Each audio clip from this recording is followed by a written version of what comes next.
The Democrats are in a freefall. 7 months out from the 2026 midterms, the party that once dreamed of a permanent blue majority is staring at poll numbers so catastrophic that even their own operatives are calling it a nightmare.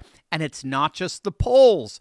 One of the bluest states in the nation, a state Democrats have won in every single presidential election for 20 years, is now on a clear, documented, undeniable trajectory toward turning red. It's why virtually every major Democrat presidential hopeful for 2028 is now running away from the very positions they once championed as recently as 2020. That's not a pivot, that's panic. And we're going to find out exactly what the numbers say, exactly which blue state is turning red, and exactly why today is a very, very bad day to be a Democrat. Hey gang, it's me, Dr. Steve, your patron professor, enjoying yet another glorious day in Trump's golden age that you made possible back in November of 2024. So if you want a front row seat on how you continue to change the world in ways you never even imagined, you know what to do. Make sure to smack that bell and subscribe button. So we are now just over 7 months away from the midterms, and frankly, things could not possibly be worse for the Democrats. Now, before I show you the latest polling, again, we've got to make sure we keep in mind that midterms are historically, well, frankly, disastrous for the party in power. Okay, so over the last century, the party in power, the party that has the White House, has lost seats in every single midterm for the exception of three: 1934, 1998, and 2002. That's it. Otherwise, the party in power loses seats, and it's an average of just over 20 seats lost. So the midterms are always an uphill battle for the party in power. I just want to make sure you know that going in. That said, we are seeing signs that 2026 may indeed be one of those exceptional midterm elections. Take a look at this. Let's just take a look at this. Net favorability. Party ahead at this point. Midterm years with the GOP president. In 2018, Dems were up by 12. In 2006 on net favorability, which party you like more? Dems were ahead by 18. Republicans are actually ahead on net favorability at this point by 5 points. So Democrats are just simply put running behind their previous benchmarks, and they need to be running well ahead of them if they want to take back the United States Senate. Now, those are key metrics that you just saw there from Harry Enton of CNN, 2006 and 2018. Those were the last two blowout elections for the Democrats, midterm elections. Now, in 2006, Democrats won 31 House seats and 6 Senate seats. And in 2018, they won 40 seats in the House, but they actually lost 2 seats in the Senate. So Trump has been able to pull this off before. That's very rare. That's only happened 5 times in the last century. 5 times has a president gained seats in the Senate while holding the White House. So if we use those 2 blowout elections as our gauge, you'll see that their approval was up by 18 in 06 and plus 12 in 2018. And where are they today? Where are the Democrats today? According to CNN, no less, they're actually -5. It's the GOP that's up, which is a radical inversion from the last 2 midterms where the Democrats dominated. It's actually a 23-point swing toward the GOP from 2008. Now, it gets worse. Rasmussen has Trump's latest job approval as of today at 47%, which, given the radical partisan divide in the country, is very, very good. 45 and above is bad news for the party in power. Presidential approval rating and right track, wrong track polling are 2 of the most accurate indicators for midterm results. Now, there's a fascinating piece out from Axios, which is giving us further insight into how Democrats themselves are seeing things. It's a fascinating admission. It tells you everything you need to know about the Democrat Party heading into 2028, and it's not a pretty picture for them. The headline says it all. Democrats weighing 2028 campaigns are running away from their own 2020 positions. So, bottom line, nearly every major potential presidential candidate started talking about Grease Monkey Newsom and Josh Shapiro and Pete Buttigieg and Cory Booker. They're all now actively distancing themselves from the progressive agenda they championed just a few short years ago. So on border security, DEI, defunding the police, COVID mandates, transgender language, climate policy, they're all in full retreat. Right? Newsom, who used the word Latinx repeatedly in 2020, now brags that not one person in his office has ever used the word Latinx. Or Josh Shapiro, who was at the center of some of the most draconian COVID lockdowns here in Pennsylvania, now says Democrats mismanaged the masking and vaccine mandates. Buttigieg, right? He's now saying, the king of DEI is now saying that DEI makes people feel like they're being dragged into a Portlandia training session.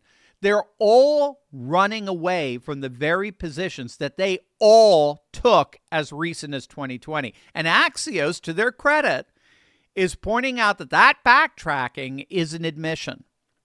It's an open admission among these presidential hopefuls, and good luck with that they can't win a general election by doubling down on wokeness, because wokeness is the single most unpopular political posture in the country. Even half the left, the Bill Maher left, despises wokeness. Moreover, Axios points out that their abandoning wokeness only goes halfway because these same candidates are simultaneously moving further left on tech and AI and also on Israel, I guess, for the exception of Josh Shapiro on that. Bernie Sanders remains one of the most popular figures in the entire party. So they're trying to pivot right on certain cultural issues, but they still remain mired in the hard left when it comes to tech, AI, Israel.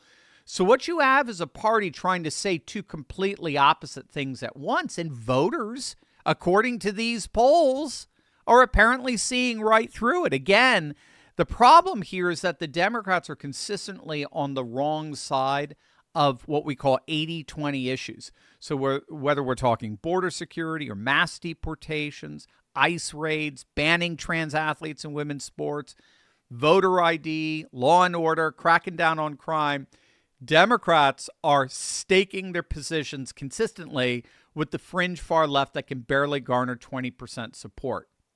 They're the party of open borders, cashless bail, ID-less elections, caring more about illegals than citizens, more about trans athletes than female athletes. And this is absolutely killing them politically.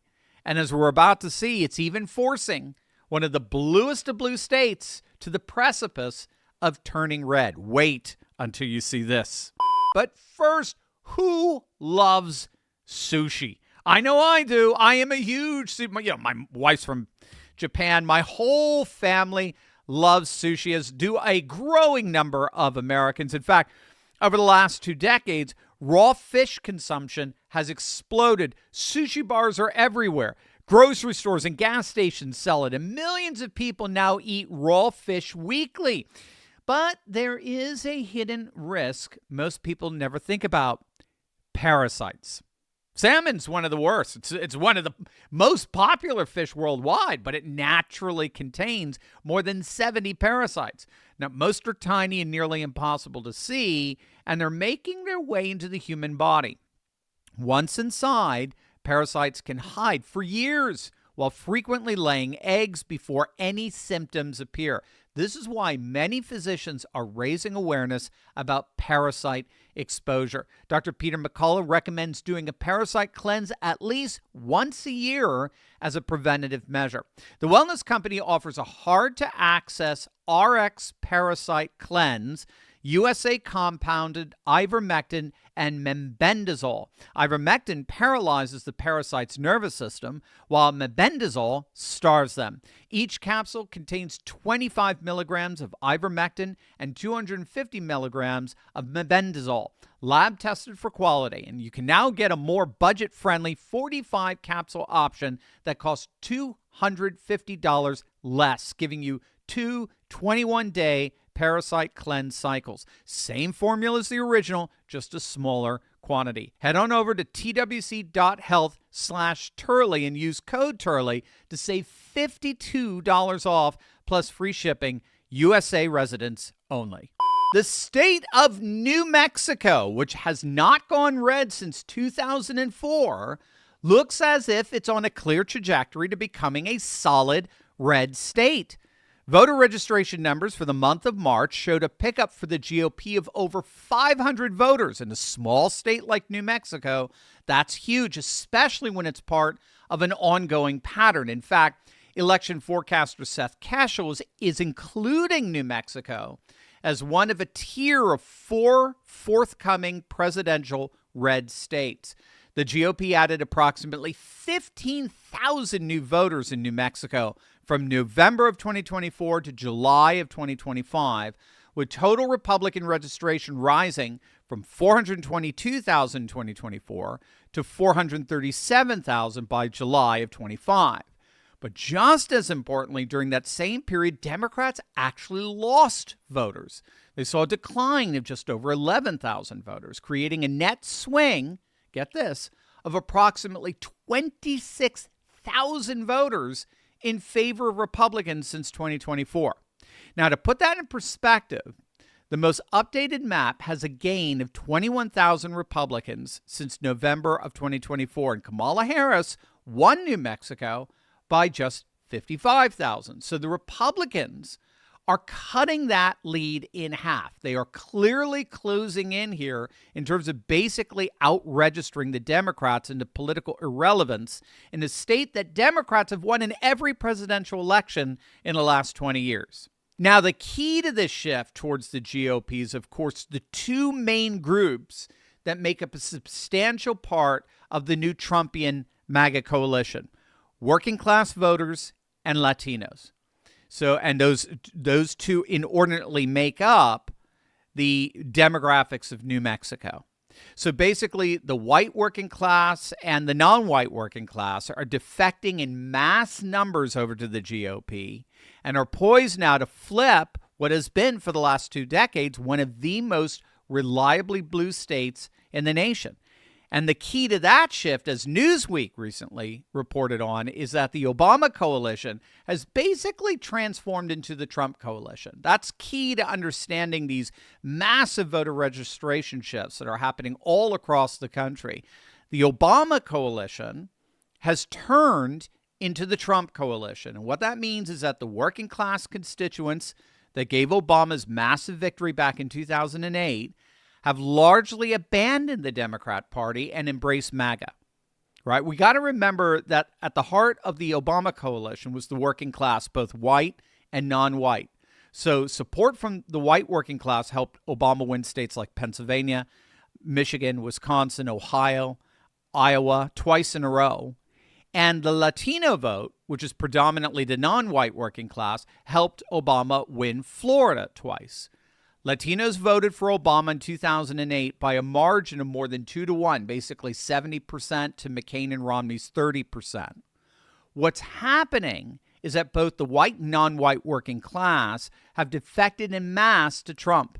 It started with the white working class back in 2016, where you had 200 counties in Wisconsin, Iowa, Michigan, Pennsylvania, Ohio, Minnesota, that voted Democrat in every single election, presidential election for like the previous 30 years, suddenly shifted en masse and voted for Trump. And then in 2024, the unthinkable happened. Donald Trump won Latino men by 10 points, 54-44. So for the first time ever, Miami-Dade turned red. And ironically, the primary reason for that was illegal immigration.